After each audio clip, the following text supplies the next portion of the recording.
Sa unang pagbasa, padala si Felipe ngadto sa usa ka eunuko nga nagbiyahe pauli sa ilang nga nagbasa-basa sa basahon sa kasulatan nga naghisgot bahin ni Hesus nga Mesiyas. Wa siya kasabot, mauto si Felipe nga natudluan as Ginoo sa pagsabot sa kamatuoran bahin sa atong kaluwasan, misakay uban niya ug sa dihang nakasabot na siya porting lipaya sa eunuko ug nagpabunyag niya si Felipe. Gidala na sad sa Espiritu Santo ngadto na sad sa laing lugar. Matud pastubag nato sa Salmo unsa ganito, ang tibuok kalibutan musinggit unta sa kalipay ngadto sa Dios. Sa inyong balay nisinggit na ba muros kalipay labi daning kusog kayong init? Wa mo kasinggit. Kaning siging gubat ron nakasinggit pa mo sa kalipay. Kining daghan ang kompanya na nasira o nanaktak o empleyado makasinggit patas kalipay. Kining pagsaka sa presyoros bugas, presyos gasolina makasinggit patas kalipay. Tubag kining nag-anam na sad kadaghan nga supply sa drugas, nanay pila to 13-15 billion ba to nga worth sa drogas nga nasakpan. Kato sa nasakpan lang to makasinggit katas kalipay. Aning daghan na sa niya kayong kagot ang ipon, siga ang mata, di man na pirming masakpan. Kato nakasakop ka usa pero dunay na po atong delivery nga wa masakpi, di ba? Ay kunyog tutoke mo na siya makasinggit pabatas kalipay. Yes, pwede ra kitag mosinggit sa kalipay basta nagsigitag kaon sa unod ni Kristo. Kay matod pa ni Kristo, ang akong unod mao ang tinuod nga pagkaon. Pero magsigitag pangitag bugas, magsigitag pangitag kwarta, di kita kasinggit og kalipay kay lisod na kayrong kwarta. Bisan atong slot minus na kayog halin. Asa ang pagkahalin na nagdaghan nga lisod manganis pamugas, pero sige lang yapon tag baligyag slot. Kay ang tao sad nga nikaon sa unod ni Kristo, di sad na siya muila og krisis. Wa sa gid na sila krisis kanang nikaon sa unod ni Kristo. Dige lingay mong tupad ing na unsang unora imong gikaon ron. Ha? Unod sa baboy, unod sa manok, unod sa isda, o unod ni Kristo? Oy, kita magsigpangita ng unod sa baboy, unod sa isda, unod sa manok, unod sa baka, pero di kita mangita sa unod ni Kristo, yang flesh. Bayon sa man pagkaon sa unod ni Kristo, kanus amanta ug asa man ta makakita. Muna matud pa ni Kristo, tudluan sa amahan ang tanan nga tao. Nya kadtong mamati, muduol kaniya og mukaon sa iyang unod. Ang mamati og makasabot. Nya unsa may itudlo sa amahan nga si Kristo mao ang zaman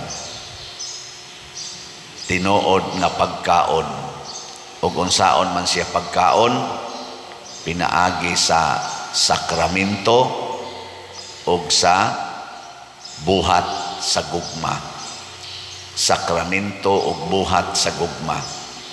Kana bitang taong maghigugma ay magsige man na sila kinananay, di ba? Oh, kinananay na sila.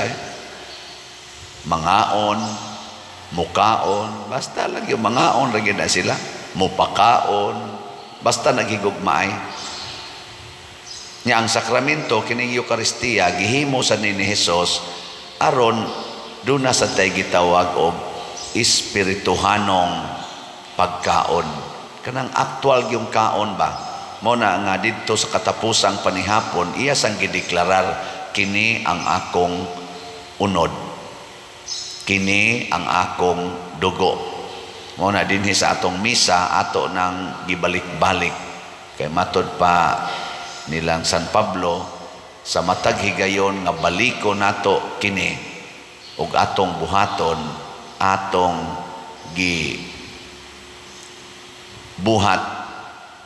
gibuhi ang pagkaon sa tinuod nga lawas ug dugo ni Kristo. Sacramental eating niya. Doon na sa gitawag nato og unsa man, relational eating, kaning paghigugmaay. Ang lawas ni Kristo gitawag sa na siyag mystical body. Mystical ba? Nang murag espirituhanon nga lawas nga mao ang simbahan. Nya ang simbahan gilangkuban sa mga katawhan, flesh of people. Lingay mong tupad, ingna kay flesh. Kanay mong tupad ba na ay flesh wa? Kana. Kana mo ikana kay membro mo nas lawas ni Kristo, flesh. Ingos Kristo, mukaon sa kong unod. Ang mga membro sa simbahan na ay unod. Nga unsaon man ato pagkaon, pinaagi sa gugma. Kay kanang mukaon ta, pasudlo nato ang pagkaon sa atong bakba ngari sa atong body system. Ang paghigugma sad, pasudlo nimo ang tao sa imong kasing-kasing ug musud siya sa imong kinabuhi.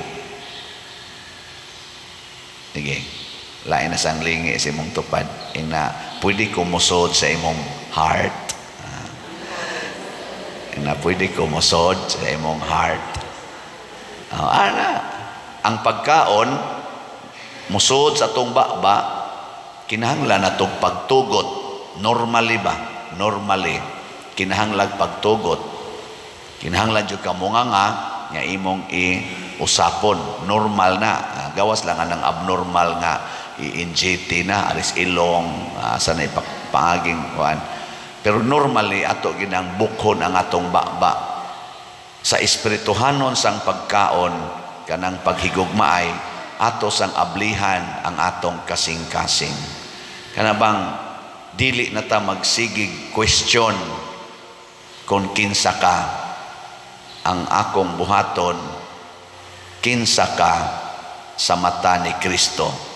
Nga sa mata ni Kristo kitang tanan mga sakop sa iyang lawas. Mao na magdinawatay kita, maghigugmaay. Nabitay ni ingon ako, Pader, unsaon man ako pag puyo nga tunhay nga ang akong bana din amang gyud may magkasinabot. Ako, kumusta man mo nagminyo? Wala pa ka mabuntis? Siya, buntis na ko, Pader. Nako, unyag na buntis pa ka. Ug wa pa ka mabuntis ato, magminyo ka atong panahon na. Siya, di gyud, Pader. Nako, buwagin na imong bana. Niya, apply og declaration of nullity sa simbahan. Kaya ang inyong kasal, voidable. Pasabot, questionable. Kaya ang imong consent ato, dili free. Gitukmod ka sa imong kauaw, sa imong kahadlok nga magmabdos nga way bana. Nga ang imo sang bana sa imong paminaw, wa lang gyud ka mabuntis, mga sawa ka nimo sa ambot lang pa din, sige mo lang nagsuyop sa una. Ana, di gito magminyo nako kung wa lang ko mabuntis. Nako, buwag gi. Nya apply dayon sa pilam say magasto ana nako mga kuan lang gud, apply kas korte, apply sa kasimbahan, siguro naas mga 100 or 120,000. Asa man kog kwarta nako, awa kay kwarta, ayaw og buwag eh. Di ba? Insa niya mamatay kog sayo nako, martyrdom. Na siya kan ana usapa na kay nganong imo man ang gidesisyonan, usapa na. Pero doon ay gihatag nga liwi, no? Gamayng liwi ang simbahan. Voidable man, questionable man ang inyong consent, at pwede na to i-declare nga wa gyud kasal nga nahimo, invalid from the beginning ang inyong kasal, kay ang consent questionable, dili clear. Muna ang pamaagi simbahan. Pero ang gusto simbahan, magbuwag mo sa mayong kabubuton, dili magdinumtanay. Mo bitang i-declare sa simbahan nga wa mo makasal aron di mo magdumot. Ana, di man sa noon magtingganay. Pero what tay divorce, ha? What tay divorce sa simbahan? Declaration of nullity. Haron dili kita mabugatan. Pero kung gusto jud kang mulahos, nindot kay na gitawag sa nasiyag martyrdom. Kana bang mupadayon ka hangtod sa kamatayon og radically imong i-implement ang imong gisaad nga for better or for worse, in sickness and in health, for richer or for poorer, till death do us part. Nako kana kay wa na mo'y kwarta, kay gisuyop sa imong bana nya aksyon pag yung pangulata nimo imong bana o pam sa siya kuno kulataha, singhag ba aksyon kuno kulata ba, nako kana mao na gid na ang for better or for worse, for richer or for poorer. Nya kay imong bana suyop naman na ingon man kang nausab ng kwinta, sickness and health. Di ba? Ikaw mo mga asawa, hay may inyong pilion, martyrdom o declaration of nullity. Kung naamo anang sitwasyon na ba? Kung martyrdom, maunay gitawag og the best choice. Kung declaration of nullity, lesser choice. Mauna siya. Mayingom sa nang uban. Unya pa dir, mulahos ko, voidable man ka. Nako, voidable gani. Di sa ato pa, valid until proven invalid. Mauna siya. Ayaw lang sa unya. Dili ka mo file og declaration of nullity, di valid inyong kasal hangtod sa katapusan. Mauna siya. Ang simbahan gilangkuban sa mga buangon o sa mga buotan. Hinumdumigid na. Ngay katapusang lingi. Ing na mudawat ka sa mga buangon. Kauban biya na nato.